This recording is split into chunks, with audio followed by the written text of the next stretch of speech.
बारिश में गरीब माँ की 5 बेटियों की घास ड्रेस और छाता। माँ, और कितनी देर तक कपड़े छीलोगी आप? मुझको भूख लगी है, कुछ बना दो खाने को। देखो कितनी मस्त बारिश भी हो रही है, गलम गलम पकौड़े बना दो ना। पारुल को तुतलाकर बोलते देखकर उसकी चारों बड़ी बहन बबीता, सिमरन, धानी, नैना लोटपोट होके हंस पड़ती हैं।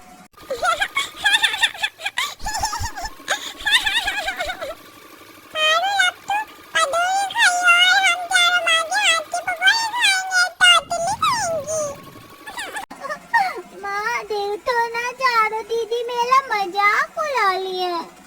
तभी करुणा सिलाई मशीन रोक कर कहती है, तुम चारों क्यों इसे सताती हो? ये मुझे तंग करेगी। मैं बहुत अर्जेंट कपड़े सिल रही हूँ, तभी तो 2-4 पैसे आएंगे, तो तुम्हारी ये गरीब माँ तुम पांचों की ख्वाहिश को पूरी कर पाएगी। ठीक है माँ, आप कपड़े सिलो, हम तंग नहीं करेंगे अब। मेरी समझदार बेटिया। फिर गरीब दर्जी वाली बहू जल्दी जल्दी कपड़े सिलने लगती है। तभी जोर जोर की बारिश शुरू हो जाती है और हुड्डा हाउस की मालकिन शीतल छाता लेकर आती है। हे भगवान, ये मॉनसून क्यों आता है? जहाँ देखो बरसात के चलते कीचड़ कीचड़ मच जाती है। करुणा, मेरे कपड़े रेडी है? जी शीतल जी, मैंने सिल दिया है, एक बार पहनकर देख लीजिए, अगर कुछ कमी लगे तो मैं ठीक कर दूंगी। इस छाते को कोने में टिका दीजिए, हवा लगकर सूख जाएगा। अरे नहीं, कोई 100-200 का छाता थोड़ी है जो जमीन में रख दूं, बहुत महंगा है, मेड इन लंदन है, लाख रुपए का है। छाते की कीमत सुनकर करुणा मायूसी से अपने कच्चे मकान को तो कभी अपनी 5 बेटियों की शक्ल को देखने लग जाती है। सचमुच अमीर लोगों के लिए शौक बड़ी चीज है, और एक मैं गरीब माँ हूँ जो इतनी मेहनत जतन करके भी अपनी बेटियों को ना तो ढंग का खिला पाती हूँ और ना अच्छे कपड़े दिला पाती हूँ। इन्हें फटे कपड़ों में देखकर मेरा कलेजा कितना कचोटता है। ये लो तुम्हारे सिलाई के पैसे। ये क्या दे रही हैं शीतल जी? बस 200 रुपए। एक डिजाइन वाले ब्लाउज सिलने का रेट 500 रुपए है। 500, 200 तो सादा ब्लाउज का भी रेट नहीं है। अरे तो तू भी तो कौन सा अलग से टेलर की दुकान डालकर बैठी है? खंडर सा तो मकान है तेरा, कोई आता भी नहीं है। मैंने तो इसीलिए तरस खाकर कपड़ा सिलवा लिया कि गरीब औरत है, ऊपर से 5 बेटियां हैं तो 2-4 पैसे कमा लेगी। ज्यादा झिकझिक करना ठीक नहीं होगा। वैसे ही बरसात के मौसम के चलते महेश जी का काम पहले ही नहीं चल रहा है। फिलहाल सिलाई के काम से खर्चा पानी निकल रहा है। ऐसा सोचकर गरीब करुणा कस्टमर का दिया कम पैसा ले लेती है। उसके जाते ही पारुल, सिमरन, नैना बोलती हैं, माँ आज तो आपको पैसे मिले था, आज आलू गोभी वाले पकोड़े बना दो ना। सिर्फ पैसे हैं, घर में राशन पानी खत्म है, वो लाना है, थोड़े दिन रुक जा। पर माँ तुमने वादा किया था इस बार छाता दिलाओगी। पता है अमीर लोगों के बच्चे रेनकोट पहन कर आते हैं। पता नहीं हम कैसे भूखे नंगे गरीब के घर में पैदा हो गई। ना हमारे पास अच्छा खाने को है, ना अच्छे कपड़े पहनने को है, और ना रहने को अच्छा घर है। ये सुनकर करुणा का दिल टूट जाता है। उसकी आंख में से आंसू छलक जाते हैं।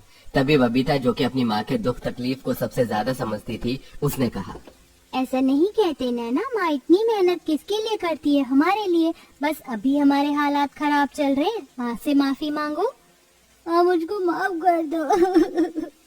कोई बात नहीं मेरा बच्चा। अच्छा, आज पैसे मिले हैं ना, मैं पकौड़ी वाली कढ़ी चावल बनाती हूँ, मैं राशन लेकर आती हूँ। जैसे ही वो झोपड़ी के बाहर आती है तो पूरे आंगन में पत्ते पत्ते बिखरे थे। उसकी छोटी सी फुलवारी भी थी जिसमें तरह तरह के रंग बिरंगे फूल खिले हुए थे, जिसका वो गरीब माँ अपनी 5 बेटियों के समान ख्याल रखती थी। अरे वाह, मेरी फुलवारी कितनी प्यारी लग रही है, मगर बारिश से पत्ते भर गए हैं, साफ कर देती हूँ। सफाई करके वो सामान लाकर खाना बनाकर 5 को परोस कर देती है। वाह माँ, आज तो आपने कढ़ी पकोड़ा बनाया है, आज तो मजा ही आ गया। धानी, हमारी माँ है ही इतनी टैलेंटेड, उन्हें टेलर का काम भी आता है, और बारिश के मौसम में तो माँ के हाथों का मस्त कढ़ी चावल खाकर मजा आ जाता है। ऐसे ही दिन बीतते हैं। मानसून के चलते रोज रोज ही मूसलाधार बारिश पड़ती है। जहाँ सबके बच्चे रेनकोट और छाता लेकर स्कूल जाते, वो 5 पन्नी ओढ़कर पहुँचती, जहाँ अमीर टीचर उन्हें दरवाजे पर रोक देती है। तुम 5 क्लासरूम में नहीं बैठ सकती। लेकिन क्यों मैडम जी, हम तो लेट भी नहीं आए हैं, टाइम से आए हैं। मैंने लास्ट टाइम भी कहा था छाता लेकर आने को, मगर तुम इतनी ढीठ हो, सुनती नहीं हो। Now get out. मैडम जी, हमारी माँ बहुत गरीब है, इस बरसात के मौसम में हमारे पास खाने को भी नहीं है ढंग से, फिर छाता कहाँ से दिलाएंगी? वो तुम्हारी प्रॉब्लम है, बट रूल्स आर रूल्स। अब जाओ और कल से छाता लेकर नहीं आई तो नाम काट दूंगी तुम सबका। पांचों बरसात में भीगते हुए मुंह लटकाकर घर लौटती हैं, जहां वो देखती हैं क्योंकि घर की छत गिरी हुई थी, जहां करुणा तूफान में उड़ा बचा कुचा सामान बटोर रही थी। माँ ये सब कैसे हुआ? बहुत तेज आंधी आई थी बबीता, उसमें छत भी ढह गई और सारा सामान समेत तुम लोगों के कपड़े लत्ते भी उड़ गए। वैसे भी वो कपड़े पहनने लायक कहाँ थे माँ, फट गए थे सारे। तुम लोग स्कूल से क्यों आ गई? माँ मास्टर जी ने हमें भगा दिया और छता लेकर आने को कहा है। तभी फिर से बादल उमड़ने घुमड़ने लगते हैं, तेज तेज की बारिश होने लगती है। हे भगवान, इस बारिश के मौसम ने तो उधम मचा कर रख दिया है। हाथ में एक पैसा कौड़ी भी नहीं कि छत डलवा सकूं। तभी धानी पूरे आंगन में उगी हरी हरी घास को देखती है, जो कि बारिश से जम गई थी।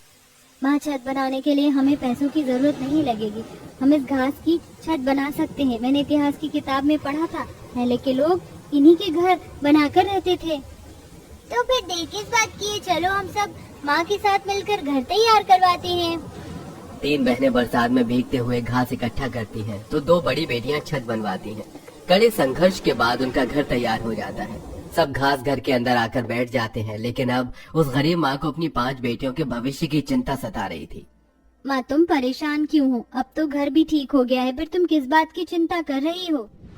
तुम्हारी पढ़ाई लिखाई की, मुझे तुम्हारे लिए छाता बनाना होगा। बहुत भागा दौड़ी के बाद तो तुम सबका नाम लिखा है स्कूल में।